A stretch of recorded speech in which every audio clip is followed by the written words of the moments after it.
Definisi sikap yang pertama berorientasi pada respon, yang kedua berorientasi pada kesiapan respon, yang ketiga berorientasi pada skema triadik.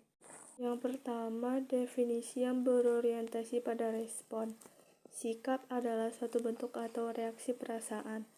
Perasaan mendukung favorable maupun perasaan tidak mendukung unfavorable terhadap suatu objek atau Berkowitz. 2. Definisi yang berorientasi pada kesiapan respon. Sikap merupakan kesiapan untuk bereaksi terhadap suatu objek dengan cara-cara tertentu. 2. Kecenderungan potensial untuk bereaksi dengan cara tertentu jika individu dihadapkan pada suatu stimulus yang menghendaki adanya respon. Suatu pola perilaku, tendensi atau kesiapan antisipatif. Predisposisi untuk menyesuaikan diri dalam situasi sosial atau respon terhadap stimulus sosial yang telah terkondisikan. Definisi yang ketiga yaitu definisi yang berorientasi pada skema triadik. Sikap merupakan konstelasi komponen kognitif, afektif, konatif yang saling berinteraksi dalam memahami, merasakan, dan berperilaku terhadap suatu objek. Keteraturan tertentu dalam hal pemikiran, perasaan, dan predisposisi tindakan seseorang terhadap suatu aspek di lingkungan sekitarnya. Komponen atau struktur sikap. Ada 3 komponen sikap. Yang pertama, kognisi berupa kepercayaan, keyakinan, ide, konsep, persepsi, dan lain sebagainya.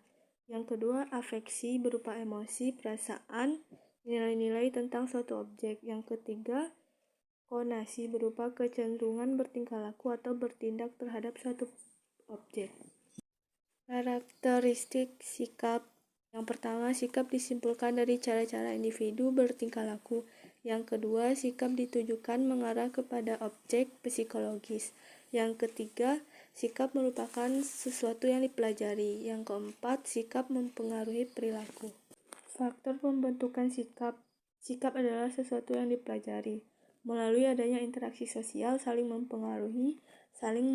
mempengaruhi pola pikiran. Faktor yang mempengaruhi pembentukan sikap yaitu pengalaman pribadi, kebudayaan, orang yang dianggap penting seperti orang tua, keluarga, pacar, sahabat, dan pemimpin. Yang ketiga, media massa. Selanjutnya, institusi atau lembaga pendidikan dan agama.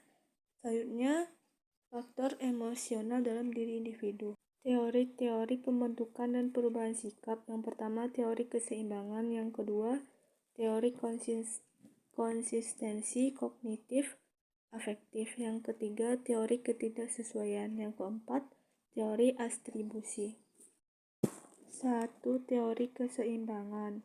Fritz Heider 1958 menyatakan bagaimana sikap kita berkenan dengan orang lain atau objek yang konsisten. Model teori melibatkan perceiver, orang lain, objek lain, atau seseorang. Ketiga, elemen tersebut membentuk satu kesatuan di mana elemen tersebut dapat menghasilkan keseimbangan atau ketidakseimbangan. Keseimbangan P sependapat dengan O yang disukainya atau P tidak sependapat dengan O yang tidak disukainya. Ketidakseimbangan P tidak sependapat dengan O yang disukainya atau P sependapat dengan O yang tidak disukainya. Ketidakseimbangan perubahan untuk mencapai keseimbangan. 2. Teori konsisten kognitif afektif. Bagaimana seseorang membuat kognitifnya sesuai dengan afektifnya atau sebaliknya. Kognitif disesuaikan dengan afektif, afektif disesuaikan dengan kognitif. Jika terjadi ketidaksesuaian, yaitu berusaha mengubah kognitif agar sesuai afektif. Yang kedua, berusaha mengubah afektif agar sesuai kognitif. 3. Teori ketidaksesuaian. Sikap akan berubah untuk mempertahankan konsistensinya dengan perilaku nyatanya. Sumber pokok inkonsistensi ada 2. Yang pertama, akibat pengambilan keputusan. Yang kedua, akibat perilaku yang bertentangan. Inkonsistensi mengubah sikap agar sesuai perilaku. Contoh, sikap pada si X tapi berperilaku baik dan akrab. Yang kedua, lama-kelamaan sikap berubah jadi positif agar tidak dianggap PHP oleh lingkungan sekitar. Yang keempat, teori atribusi. Berbeda dengan ahli pada umumnya yaitu sikap berdasarkan pertimbangan kognitif dan efektif. Teori ini berpendapat yaitu sikap bukan berdasarkan peninjauan ke dalam diri tapi kesimpulan penilaian terhadap perilaku dan persepsi situasi. Perubahan perilaku menunjukkan perubahan sikap.